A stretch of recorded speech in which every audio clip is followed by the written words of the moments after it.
Hi, this is Ron Ball, and I want to welcome you back to Choose Greatness, your key to a happier life.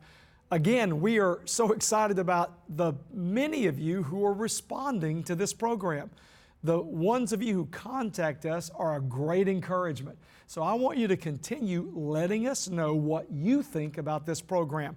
I want your ideas, your opinions, your viewpoints, because that goes into helping us mold this program into being what you need it to be. We exist for you. We want you to have a greater, better, more successful, and prosperous life for the glory of God. And we certainly want that for your children as well. So tell all your friends, get on the phone right now, text whoever you know, get on social media, and promote this program today. Let everyone know to tune in and to hear what we have to say about great kids and great young men and women. Now, our emphasis on these few programs we're doing right now is on your children, and we want you to have great kids. Now, the thing to emphasize in this show is very simple, that it really matters what your kids think. It matters about their Christian worldview. I am continually asked how to have a better life.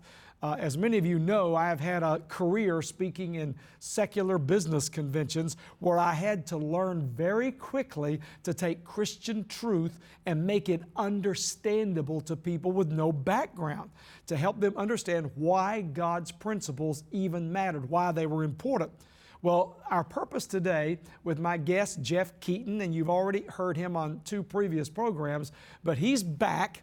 He's back. Jeff is back because we want him to give you some more information on why this is important.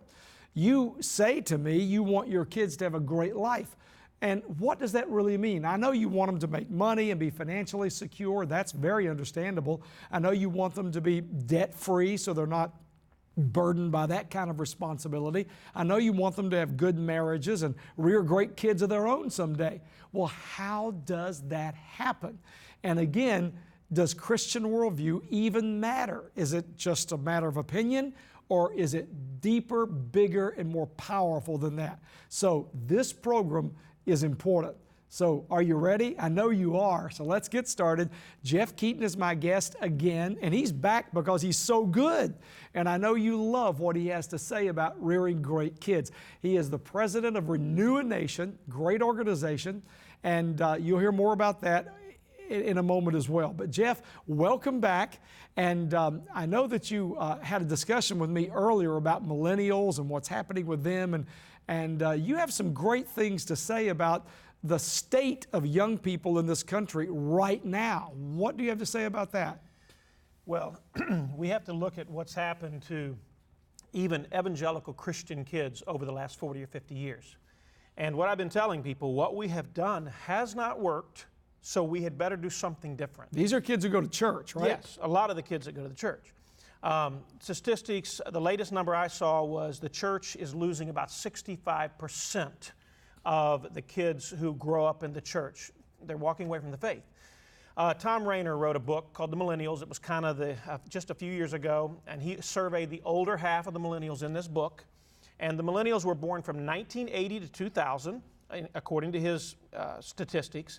And there are 78 million millennials, 3 million more millennials than there were baby boomers. This is the largest generation in American history. They're on target to be the most educated generation in American history and the least religious generation in American history.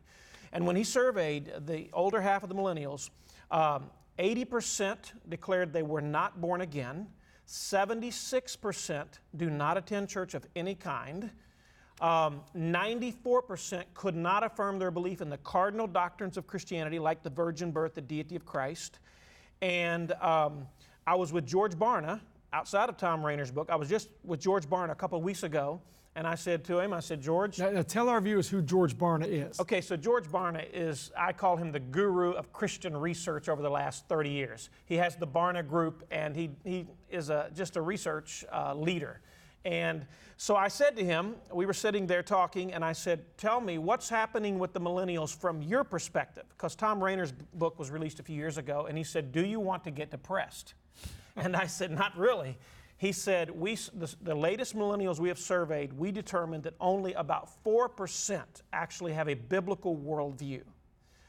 And that is depressing. That's very depressing. That means 96% don't. Exactly.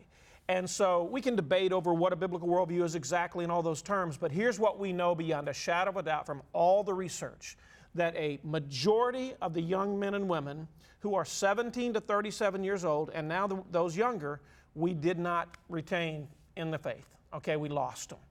And that's really tragic. I mean, like I mentioned in an earlier show, when my girls came into this world, I had one mission. I wanted them to know, love, and serve Jesus. I mean, I literally believe there's an eternity, and I want them to be in a wonderful place with me, not somewhere else. And so, as I have seen these statistics, it has broken my heart. And when I give them sometimes, people get discouraged and say, we ought to just quit. Absolutely not, because here's what I discovered. In 2002, God called me to start a Christian school. We watched that school go from 0 kids to 400 in the first 7 years, right at 400 students. And I began to see what I dreamed of in my first pastorate but could never realize. I was able to see in my second pastorate. We bringing all these families in, leading their children to Christ, and then I had them for 180 days a year for 7 hours a day. And we saw this huge impact. One of the boys that came into our school, his name was TJ. He was with us for 9 years. And we were very serious about biblical worldview training in our school. I hired what I called a biblical worldview guru to teach from, we rolled these kids into his classes from 7th grade all the way to 12th. And he taught them every major worldview in the world, in depth, taught them what everybody believed, all the major worldviews. Now, tell our viewers very quickly, because some of them are new, some of them are just tuning in, what you mean by worldview. Just tell that real quick. So, in its most simplest form, it's a set of lenses through which you see all of life. So if you see life from a biblical perspective, then an infant in the womb is a person, is a baby. If you see life from a materialistic or a secular or naturalistic perspective, a baby in the womb is just an unformed future animal, essentially, and so it makes a big difference on what you think you can do with that child, okay? So it's basically, what we want to teach kids through any and all means is a biblical worldview. We want them to see all issues in life from God's perspective, okay? So anyhow, TJ, he was in our school for 9 years. He graduated in 2014, went off to a secular university. And for the first time in 9 years, he had a teacher who was anti-Christian, anti-God, pro-abortion, just everything he wasn't, he had a teacher who was that. And for whatever reason, this teacher decided that he had 25 students in this class. TJ was the only student who had been given a biblical worldview education. 24 had gone through secular schools. And so this teacher decided constantly to split them in half and make them debate. He used the method of debate as one of his teaching tools. And TJ said, it was pretty simple. He said, for whatever reason, my teams were winning all the debates. I think they were winning because we taught TJ how to think critically. We didn't teach him groupthink. We taught him how to think on his own 2 feet and think critically. So he said it was pretty benign. He said it was like, what's the best restaurant in our city? And, he said, my teams, I just kept putting good arguments together, and we'd win debate. The professor actually came to him one day and said, son, you ought to become a lawyer because you're really skilled at this. But then he said it was kind of a challenging moment when the professor stood up one day and said, today we're debating abortion. And he said, if you're for abortion, state your purpose and you'll be on this team. And if you're against it, you'll be on this team. And TJ kind of watched in horror as 23 students said, we're for abortion. And they were over here. And TJ said, I was the only student who stood up and said, I'm against it. And he said, one boy said, I don't know what I'm for, but I'm going with TJ because he wins all the debates. So TJ said that the teacher who had already made very clear his pro-abortion stance, he said to the 23 students who were for abortion, you make your case. And TJ said they made their case, and he said, he was looking for some really powerful arguments, and he said they weren't there. He said, I was kind of surprised at the weakness of their arguments. I mean, he thought he was really going to have a battle, but he said, they pretty much gave groupthink. Like, if you can't afford it, as if it wasn't a human being, then you get rid of it, okay? So it came to TJ's turn, and he literally said, I sat down with him because his father told me the story, and I wanted to get it right because I didn't want to tell this story if it was something, his father was just making something bigger than it was. I said, TJ, tell me what happened. And he said, when it came my turn to make the case why I was against abortion, He said, I didn't remember half of what I'd learned in those worldview classes, but I must have remembered enough. Because he said, I started going point by point by point, and at the end of my talk, I said, in reality, when you have an abortion, you're taking the life of a child. That was his closing statement. And as he always did, the professor said, if you have changed your mind, switch sides.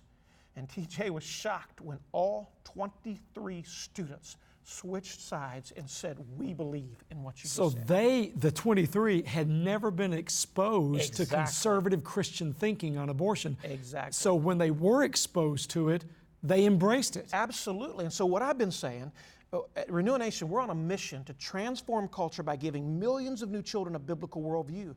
Can you imagine rolling millions of kids into this culture like TJ, who know what they believe, have a passionate relationship with Christ, and can stand and defend the truth? We could win this culture back. And for Christ, I'm not talking about to anything that was negative in the past, but we can win the culture for Christ. Well, let me ask you this, Jeff. And this is a softball question. I mean, I'll be honest with those of you watching. I'm setting Jeff up, and he knows it, and I know it, and you probably know it as well. But here's what I want to ask Jeff. Again, does it matter? Does it matter what we believe about abortion? Does it matter what we believe about gender and homosexuality? Does it matter, and why does it matter? Address that. Well, it matters because, so let me give you an example. Underlying secular teaching is the idea that there is no God that we will be held accountable by, and that at the end of life we simply die and become non-existent. So, and also under secular teaching is that we are cosmic accidents. We're just the accumulation of a huge amount of chemicals that came together, and we had nothing to do with it. There's no real ultimate purpose for life. We're all accidents. So you take a teenager. Maybe they don't think they're good looking. Maybe they didn't come from a family that can buy them a car when they're 16 years old. They don't have, maybe they can't get a girlfriend. Maybe they can't play football. And maybe they have some learning challenge. And they begin to seethe on the inside. And they're told, there's no divine purpose for your life. You weren't dealt a good hand by the universe. So they begin to grow in this bitterness and anger and hatred. And then all of a sudden one day, we hear about them on the news as they get a gun, they go into a school, they kill a bunch of the popular kids that they hate, they resent, they envy. And then what is the last thing almost all of them do tragically? And my heart breaks for these children. They take their own life because they have been lied to. They've been told you will not stand before God after you die. They've been told that the moment you die, you cease to exist. So they believe all their pain will be over. And so they literally, their worldview has led them to think that this course of action is a good one for them. So worldviews have consequences. But when we teach a child that you will stand before God at the end of time and give an account of your life, and you teach a child that there is hope, you may be broken, you may have a learning challenge, but you were created in the image of God and you have a divine purpose, then they can have a hope that a child who's taught a secular worldview cannot have. Well, I want you watching to key onto something Jeff just mentioned about the whole idea that these children are made in the image of a holy, personal God who intended for them to be born. They weren't aborted. Yes. They're born because God had a purpose for them. You know the great passage in Jeremiah where God says to Jeremiah, I knew you in your mother's womb, which means that God had a purpose for Jeremiah before he was physically born. And that's true of every child, of every parent watching this program right now. And I want to say something else to you, Jeff. I'm coming back to you in just a moment. I know you have a lot more to tell us, and my goodness, I'm so proud of you and so happy you're here, and God bless you. But before you continue, I want to add something to what Jeff said. I have spent the last 25 years of my life in secular situations dealing with men and women, mostly in a business context, in a business environment, trying to give them Christian principles. It's like a form of evangelism through business. And I have had great success that God's given me in that, and I'm very grateful to the Lord for that. But I've spent thousands of hours counseling businessmen and businesswomen who will hear me mention God's principles and come to me privately about their children. And what's fascinating to me is the wreckage they describe. I mean, here are kids who go through multiple sexual relationships and they cannot feel intimate with anyone because they're so casual about sex, and they don't know how to maintain a relationship, even a marriage. They don't know how to stay together. And so you have depressed young women who feel as if they are moral failures because they can't stay in a relationship. You have young men who abandon their girlfriends and eventually their wives because they think that everything is about them. It's all very selfish and very self-centered. But the reason I'm mentioning this, again, is because of the purpose of this program, that what you think, your worldview, has consequences. You used that word a moment ago. Yes. And I'm going to ask you another question, but before I ask it, I want to say something to all of you watching. You all tell me watching this show that you like Choose Greatness because you want greatness. Well, greatness is not some mythical experience of suddenly becoming famous. I'm not referring to being famous when I say greatness. Greatness is a matter of godly character. It's a matter of who you are as a person. It's not a matter of bigger houses and better cars. It's a matter of the experience of life that you're passing on to your children. So again, do you want good relationships? You need a Christian worldview. Absolutely. Even when it comes to your economics, the Bible teaches us how to stay out of debt, how to give money to God, how to be prosperous, how to be responsible. And Jesus, when He talks about using your talents, even talks about investment and prosperity and advancement in economic monetary increase. So what we're saying is everything you believe about the world matters. Now, you have some other people you've dealt with. You have a young woman you told me about earlier who I think you may want to talk about. Yes. And about, again, why Christian worldview matters. Because if you're concerned about your kids being depressed, being discouraged, being damaged, this is the message you need to hear from Jeff. So let's keep on that track. I want to pick up on something you said. I like to say God's laws were put in place to protect us, Amen. not restrict us. So a lot of people who I led to Christ through the years, they would come to me and say, you know, I just kind of have the feeling that if I become a Christian, I can't do anything. All the fun's gone. All the fun's gone. And here's the beautiful thing about God. God created us. He gave us His laws. I like to say all of God's law is filled with God's love. So when my girls were little, we lived at one time across the street from our church, a busy street in South Florida, and they wanted to run out of our front yard to the church across the busy street just without looking. I grabbed them by their ponytails, and said, hang on, girls, you can't go out in the street. They thought I was restricting them, but what was I really doing? I was saving their lives. And so I like to say that when we teach children to live according to God's good design, when it comes to dating, marriage, sexuality, then the blessings of God and the harmony of God that comes with living within His parameters come into our lives. When we violate God's law, I used to say to folks, and I've said it many times to new Christians, you don't break God's law breaks you. Now, I don't mean that in a mean kind of way that God's up there getting ready to zap people. It's kind of like this. If I say, I don't think the law of gravity exists, I get on top of this building and dive off head first, the whole way down saying, I don't believe it. Well, I'm going to still break my neck. So I can ignore the law of God, I can ignore the Word of God, but it breaks me. It breaks my relationships, it breaks my marriage, it breaks all kinds of things. But when I fall in love with God, and I realize that He loves me so much that He gave me these guidelines to live by, amazing things happen. Beautifully said. Keep going. So, I was with an inner city ministry in Roanoke, Virginia. The Holy Spirit spoke to me and said, give them 5 full scholarships. They had about 150 children coming out of the projects to their ministry. And the Lord said, give them 5 scholarships to your school, Parkway Christian Academy. On the spot, I said, send me 5 kids, and here was my criteria. I'd like to have younger ones, and they can't have a felony, because they would work with kids who did. And so I didn't know anything about it until I was decided to coach middle school girls basketball one day because my daughter Heidi was trying out. And I thought if I was the coach, she had a much better chance of making the team. And so...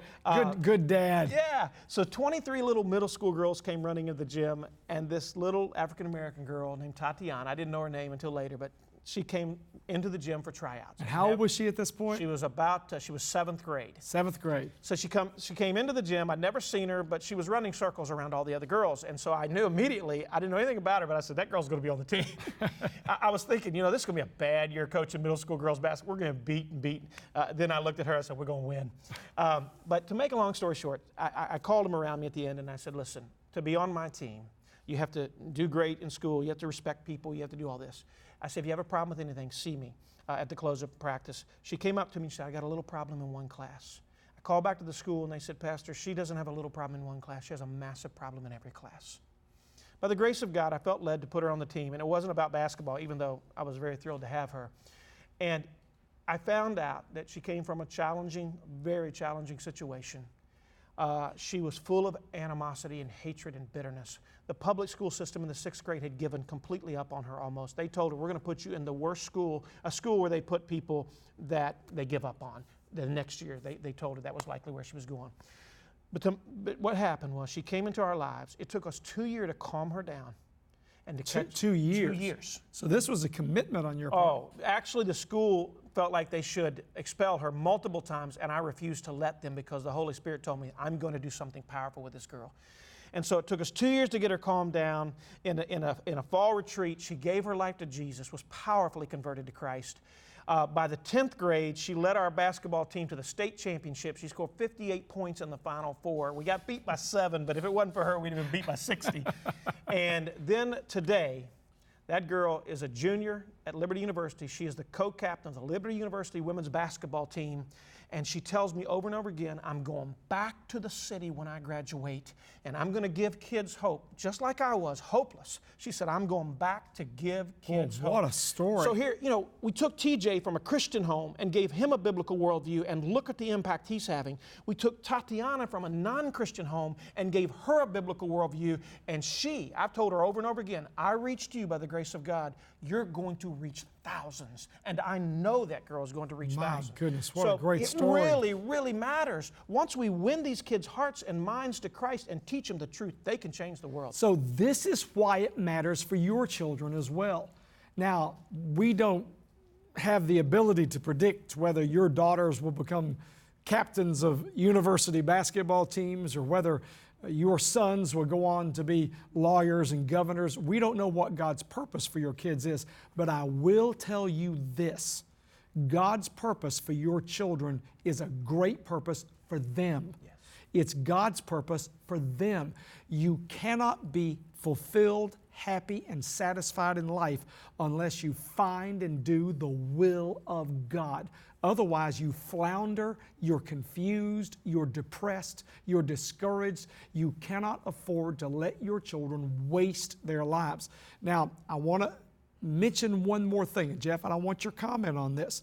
When we describe training and teaching children, and that's what you're that's what you're discussing. When we together talk about training your children, your sons and your daughters in a powerful Christian worldview that will propel them into a greater life, when we're doing that, we're not talking about legalistically crushing your children, forcing them to go to church, making them follow particular rules. We're not saying be harsh or mean or overly strict, because that's why a lot of children are driven away from the church. They grow up hating God because they're in a church situation that is so judgmental and so critical and so demanding and so harsh and so unyielding. Well, that's not what we're describing. We're talking about expanding, elevating, inspiring children, right? Absolutely. So we comment on it because I know sometimes well-intentioned moms and dads and church leaders can crush children. How do you discipline children and train them without crushing them? I think my dad was a great example. My dad, I respected him highly. He was full of love, and he was full of, he disciplined us. He had 9 children.